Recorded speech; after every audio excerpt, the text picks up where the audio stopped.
Bonjour, bienvenue à ce point de presse. Je pense qu'il y a beaucoup d'excitation dans notre vestiaire, dans l'organisation pour le match d'ouverture. Je pense que, comme je disais aux joueurs hier, dans les matchs réguliers, c'est certain que c'est le plus excitant chez nous de vivre comme joueur. Un match d'ouverture à Québec, c'est quand même très spécial. Puis c'est une des grandes raisons pourquoi ils ont choisi de venir à Laval pour Game Day Events. Puis je pense que ce sera vraiment l'opportunité pour eux de vivre quelque chose de spécial, surtout pour les recrues. Ayant dit ça, je pense qu'il faut tout le temps faire attention. Souvent, dans les premiers matchs, on veut en faire un petit peu trop. Des fois, il y a des punitions qui arrivent. J'étais très content la semaine passée en fait des punitions. Je pense qu'on a fait un bon travail de ce côté-là. Mais je pense qu'on s'en va un peu dans le néant versus McGill. McGill a changé évidemment de coordonnateur offensif, de coordonnateur défensif et unité spéciale. Donc c'est quelque chose de nouveau. On a eu l'opportunité de recruter le Collège Garneau, donc on connaît un petit peu l'offensive de Garneau. Mais qu'est-ce qui va se faire va peut-être beaucoup changer aussi. Mickey Donovan, qui était l'ancien coach à l'Université de Western, qui est maintenant le coordonnateur défensif de McGill. Il y a un joueur étoile à Concordia qui a vécu un système défensif que nous, on connaît un petit peu, on a l'impression qu'on devrait avoir quand même pas mal de pression, surtout sur les deuxièmes essais longs, de McGill, avec ce qu'on appelait dans le temps du Sting, ou du Overload, ou 7. Il amène tout le temps un joueur de plus que tu peux bloquer. Donc, si tu bloques à 6, ils vont en emmener 7. Donc, ça met beaucoup de pression sur le carrière, beaucoup de lecture à faire. Et en dit ça prend quand même des bons athlètes pour jouer cette sorte de couverture-là. Donc, on pense que si on peut l'identifier assez rapidement, prendre avantage de ces situations-là avec notre offensive. Défensivement, je pense que pour nous, il ne faut pas défendre les fantômes. Il y a beaucoup de packages qu'ils ont. Ils ont deux carrières complètement différents. Dans Kropowski, qui est un petit peu le carrière qu'on pense qu'il va pouvoir courir le genre de Wildcat ou tous les jeux qu'on voit maintenant dans le collégial américain. Tandis que Colin ou Bondy, dépendant qui va jouer, un passeur traditionnel, un grand bonhomme, prend sa lecture et décoche rapidement. Donc, c'est vraiment deux styles de carrière différents. Donc, on anticipe deux types d'offensives un peu différentes aussi. Je pense qu'ils ont mis la main sur un gars dans le recrutement, sur le porteur de ballon, qui est quand même genre de voir ce qu'il peut faire au niveau universitaire. C'était un gars qu'on a recruté, un gars de la région de Québec, Louis Mota, Guimond Mota. Donc, il était au Collège Garneau, qui est quand même un très bel espoir collégial. On a hâte de voir qu'est-ce qu'il va pouvoir faire. On a beaucoup de respect pour lui. C'est un gars qui court quand même assez bien. Il court très physique. Donc, ça va être le fun pour nous de se mesurer d'un bon porteur de ballon. Donc, c'est excitant. Je pense qu'au niveau des batteurs, je pense qu'ils ont un très bon batteur de dégagement je pense que c'est Thomas Silva. Je pense qu'il avait la meilleure moyenne de l'année passée. C'est un gars non seulement qui a des bons bottées pour la distance, mais place bien ses bottées de dégagement, souvent entre les chiffres et les lignes de côté, qui rend le jeu, les retours plus difficiles. Leur protection de punt est pas plus pas conventionnelle. C'est dur pour mettre de la pression sur les bottées.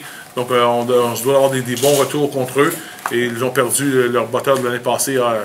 C'est Austin Anderson, qui était quand même un très bon moteur de placement, surtout. Donc, je pense qu'on va voir ce qu'ils peuvent faire au niveau des moteurs. Donc, c'était important. Les unités spéciales sont tout le temps importantes. Je pense que j'ai pris un intérêt à ça encore plus cette année, vu que c'est moi qui s'occupe de ça. Je vous parle de ça un peu plus en détail. Je pense que Marc Fortier vous dirait qu'il y a vraiment deux types d'offensives à défendre, sans défendre des fantômes non plus. Donc, c'est ça qui est l'important pour nous, c'est de jouer notre style de football. Vu qu'on soit un peu dans le néant, on ne veut pas défendre des si et des peut-être. On peut jouer notre style de football agressif avec nos assignations qui sont solides et on va devrait être correct parce que l'ingrédient important, c'est l'intensité. Et offensivement, je pense qu'on peut faire des belles choses. Notre front offensif est quand même assez imposant. Ils font des belles choses. On doit gérer la pression de la défensive de McGill. Si on peut faire ça, je pense qu'on peut avoir une belle journée offensivement. Donc, je suis ouvert aux questions pour le match de fin de semaine.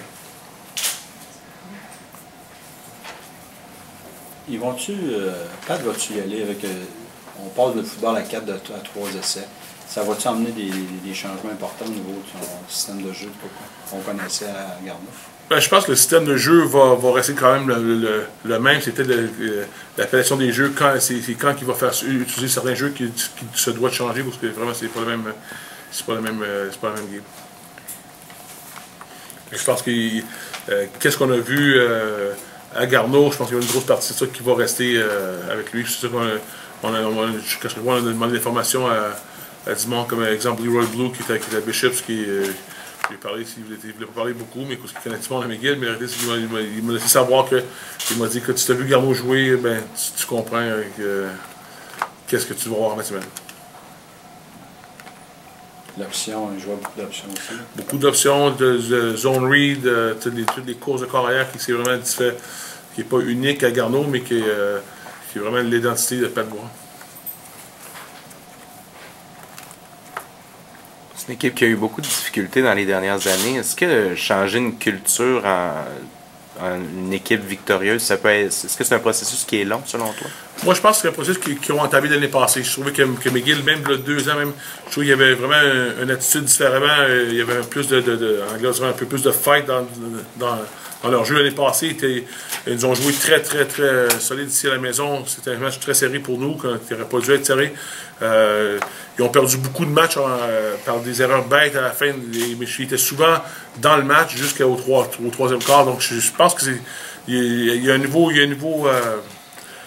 tempérament, une nouvelle attitude là-bas, je pense, qui va faire que cette équipe-là va progresser. Moi, j'anticipe que l'équipe va peut-être avoir plus progressé cette année.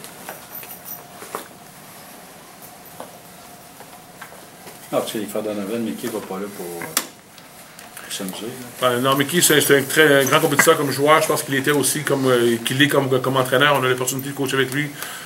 Carl Brennan, Justin et moi, au Team Canada, je suis un gars qui travaille très, très fort. Il a des bons fondements de football. Et je pense que comme joueur, c'est un grand compétiteur.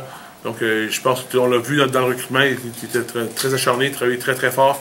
Et j'anticipe la même chose dans son coaching.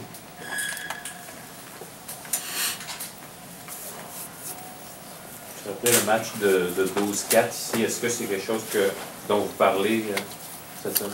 C'était adressé.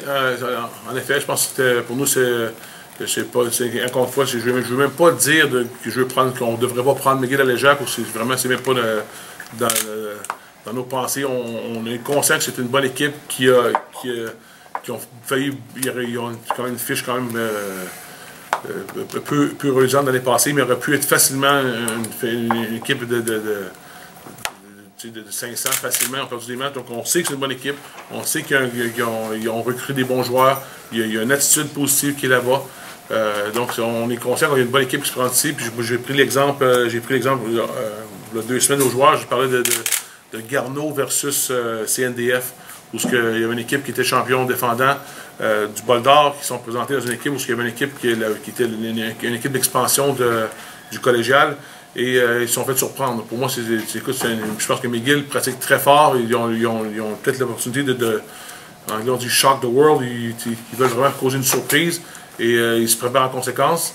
Ils vont réussir avec le couteau entre les dents. Donc pour nous, c'est important de jouer notre football et pas au niveau des autres. Mais on est conscient que c'est une bonne équipe qui va prendre tous nos efforts, toute notre concentration pour jouer un bon match. Et je pense que si on joue à un niveau, les choses devraient bien aller. Mais avec du recul, est-ce que tu as considéré que vous les avez pris à la légère l'an passé, ou c'est d'autres choses que tu as mangé? Je pense que l'année passée, je pense qu'on a parti, la saison était quand même partie lentement.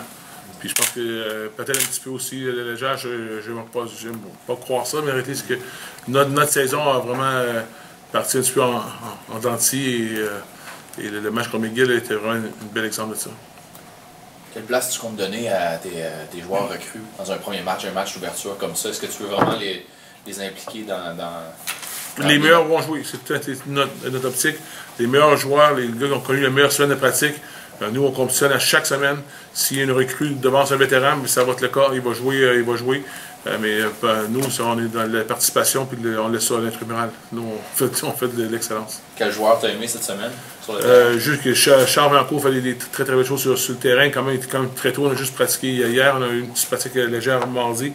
Mais Charles Bianco je trouve qu'il fait des belles affaires pour nous. Vincent Chabot, je pense qu'il y a un petit gars de Lévis-Lauzon qui se démarque de plus en plus. Je pense qu'il va avoir peut-être pas un poste de partant, mais il va montrer des belles choses, des belles aptitudes. Puis je trouve qu'il a peut-être sa place dans l'alignement comme tel.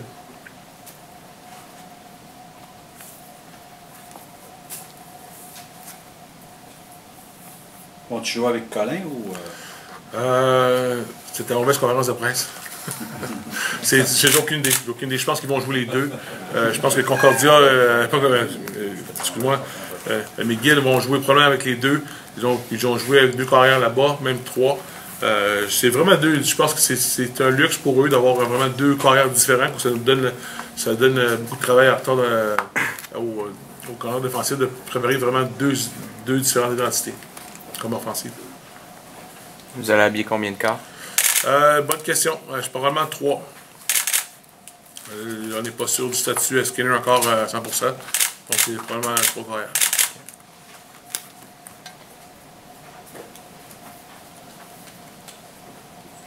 Tu parles de statut. Les joueurs français cette semaine, on sait que c'est comme encore pas très clair. Là.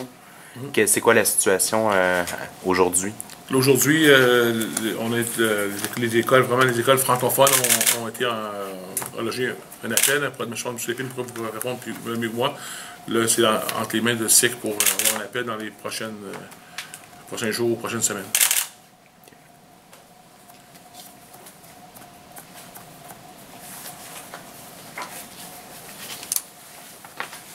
Tu ne vas pas courir le ballon beaucoup dans le passé. Avec Louis, ça peut changer. Même les dernières années avec Connor, on ne courait pas le ballon. Ils n'ont jamais été capables de vraiment courir le ballon dans les dernières années. Non, je pense que si ton identité est par la passe, il devient difficile de recruter des bons porteurs de pointe. Je pense qu'ils ont réussi, ils ont réussi avec Louis Mottard un bon coup dans le recrutement. Et je pense qu'ils vont courir un petit peu. Ils vont rétablir. Je pense qu'ils n'ont pas le choix de rétablir le ratio course-passe. Et ils ont un bon porteur entre les mains. Je pense qu'ils ont couru 24 fois la semaine dernière pour 59 verges. Donc le jeu au sol ne semble pas encore être à point présentement.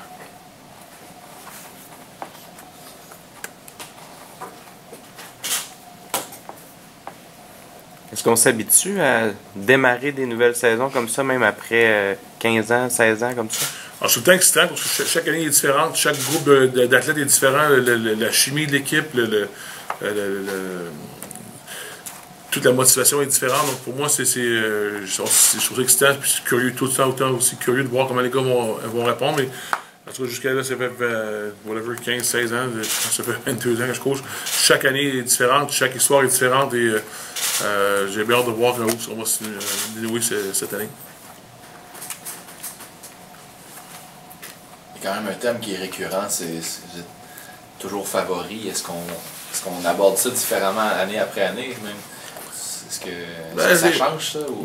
Ouais, moi, écoute, c'est ceux qui me connaissent comprennent que je porte pas beaucoup attention, aucune attention au classement ou les rankings. Pour moi, c'est vraiment pas précis comme tel. Cette année, on est classé 2e au Canada. Pour moi, je suis content. Parce que la réalité, c'est que tu ne vis pas que la pression d'être premier comme ça. Puis encore une fois, c'est juste la pression qui vient du monde qui croit à ça. Mais je pense que pour nous, on mérite d'être dans une équipe de haut niveau au Canada. Je m'attends à ce qu'on ait des bonnes performances comme telles. Mais si on peut vivre sans la pression d'être premier ou quoi que ce soit, ça fait bien mon affaire.